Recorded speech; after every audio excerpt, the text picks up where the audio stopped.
Hello, Internet. We are here the day after we got a pretty special card previewed from Modern Horizons. The great Braun-Duin, who I am actually a pretty big fan of, through many posts, eventually led us to one of the more exciting preview cards for Black-White Tokens deck, and really any kind of Orzhov mid-range deck in Modern. Kaya's Guile, also commonly referred to as colloquially as Kaya's Command or Orzhov Command or something like that. All kinds of fun names will play. I don't know why they didn't just call it Kaya's Command, because it really is just, it's a command cycle. I mean, it's 4 modes, choose 2. Obviously it has the Entwine at the end, which people don't seem to be talking about too much, and I agree with. 6 mana is a lot, and usually some of these modes aren't going to be totally relevant. But anyway, here it is. It blew up quickly in our Black-White Tokens chat group, the Facebook group. It blew up in Esper mid-range groups, or Esper control decks, in Modern. Kind of already jumped to a $10 rare on pre-order paper, $9.50. I think it's going to see a lot of play. So here is what I think. I know I've put some of this in the chat and not everyone else is in there, but figured if you guys follow my channel, you're probably pretty excited about this card as well. Obviously 4 modes, right? Sacrifice a creature, each opponent sacrifices a creature, which is relevant. So it doesn't, it's not targeted. So Leyline doesn't get around this for something like Boggles or any other deck that's running Leyline of Sanctity. Probably the more exciting one, the most exciting one, I think, is exile all cards from each opponent's graveyard. So obviously a one-shot effect, not quite like a Rest in Peace, but it's a super powerful effect in Modern right now with all the decks that are making use of the graveyard. And being able to keep our own graveyard in is an advantage. Create a 1/1 white-black spirit token with flying. This is the mode I think that really calls out to our deck specifically. We'll kind of get to this as we go along, but really this is something that's kind of a throwaway, and a lot of decks like Esper control type decks aren't going to care about this. Abzan decks aren't going to care about this too much. But for us, with running, Anthem Planeswalkers and Intangible Virtue, most of us who played, certainly if you play the grindier versions of white-black tokens, you know that even just having 1 token out can be a real threat, right? If you've got, can easily be a 2/2 or even 3/3 flying vigilance. That's a real threat. That's a real card. That's your Delver of Secrets, right? And then you gain 4 life. I think that's kind of it seems like kind of a throwaway, but obviously against burn it's very relevant. And again, for our deck, even though we have lots of ways to gain life when we're running Thoughtseize and Bitter Blossoms and now maybe even a painful Horizon Canopy type land, the extra life gain I think could be helpful in certain situations. So I think this card is sweet. I think it's very good, very playable just for its versatility. Personally, as you guys have known, and I've said many times in my videos, I'm just a big fan of versatility in Modern, because you're playing such a variety of decks, and if you're going to play a mid-range deck, which is already a lot of people think is just a straight up bad idea in Modern, and there's some argument to that, but I think if you're going to be one of the good guys, then you think you have to be willing to put versatile cards into your deck so that you can try to answer threats and answer decks that are the unfair decks. And I think this card does just that. Do I think it's a complete game changer and is going to make tokens into like a tier 2 strategy? I don't think so at all. This is, or any black-white deck as it is. This is just another tool, but it's not a slam 4 of. It's just another tool that fits a need that we were looking for. We've had a lot of black-white cards that seem like they might go into our decks and that are kind of mid-rangey type cards. This one just calls out to the tokens deck just because one of the modes is create a spirit token, which is something that we're looking to do anyway.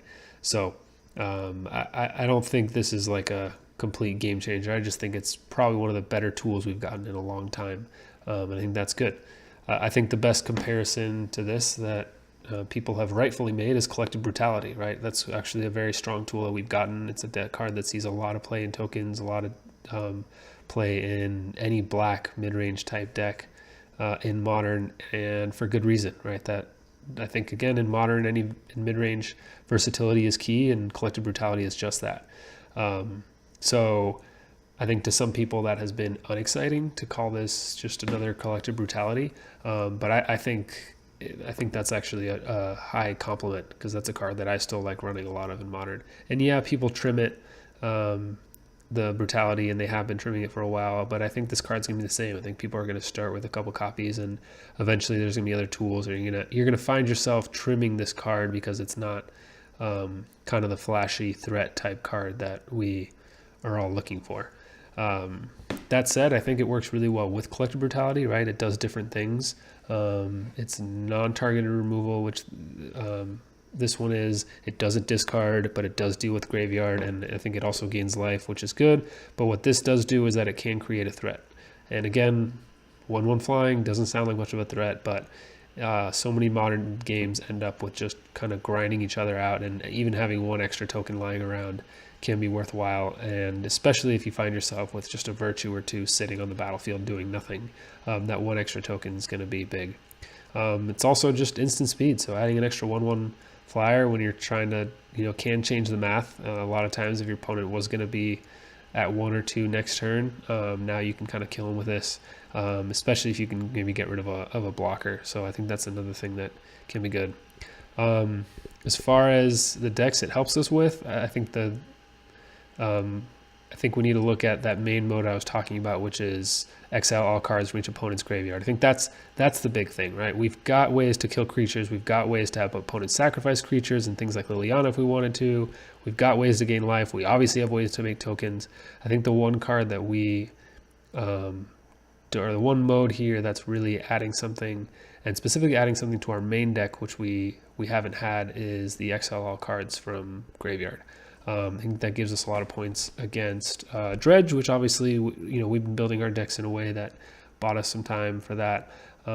Death Shadow is not a big deal, but things like Hollow One and Phoenix are decks that come to mind as decks that can be potentially problematic for us, that this helps a lot. Specifically Phoenix, getting rid of a Thing of the Ice, which is a huge priority. If you're on the play, you're definitely doing fine. Even on the draw, they're not always flipping Phoenix on turn 3. So they get their turn 3, then you get your turn 3, and they're usually not running a lot of counter spells. So being able to kill their Thing in the Ice and then exile their graveyard.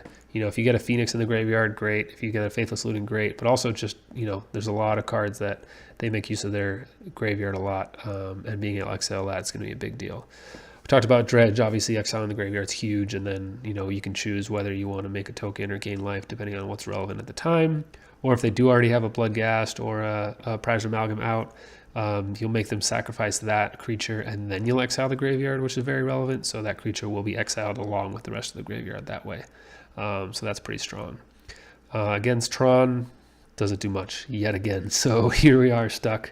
Maybe if they have a creature out, you can do that.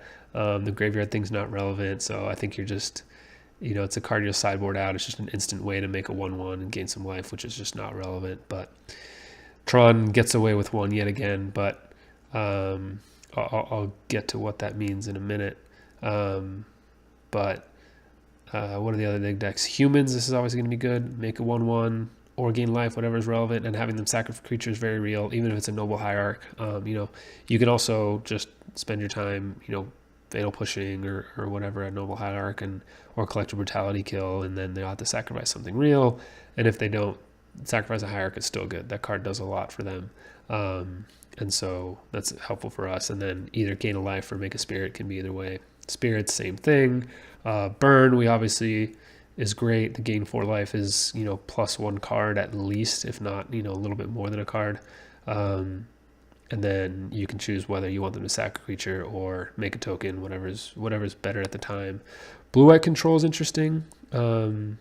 Sack a creature is real. Like, that can certainly happen with a Colonnade. They are more liable to counter this card, but having an instant speed is kind of interesting. But I think just having a threat and being able to exile their graveyard in response to like a Snapcaster Mage, I think is pretty huge. That's probably the best option against a blue-white control deck or a Jeskai control deck or whatnot. Amulet, sacrifice a what's called a primetime is pretty big. We usually just have Path to Exile for that, which then gets them another land, and obviously they still get with any of these cases, they still get the first 2 lands from the Primeval Titan, but at least they don't get the attack trigger, and they can get out that way. And then making another threat is good. The other thing this card really does is it clears up room for our sideboard. Going back to Tron, with having to play less cards like Rest in Peace or Spellbomb on our sideboard, this does clear up space for more Tron hate in the sideboard, and I think that's going to help a lot. It also doesn't make us do things like main deck Spellbomb, which is something that we've been looking at. Anyway, I have to run, but I think this card is going to be very great. I do think people may be going overboard a little bit, but I think it's going to be an auto-include in a lot of decks. So hopefully you guys enjoy this kind of video, and I'll be back for more game content very soon.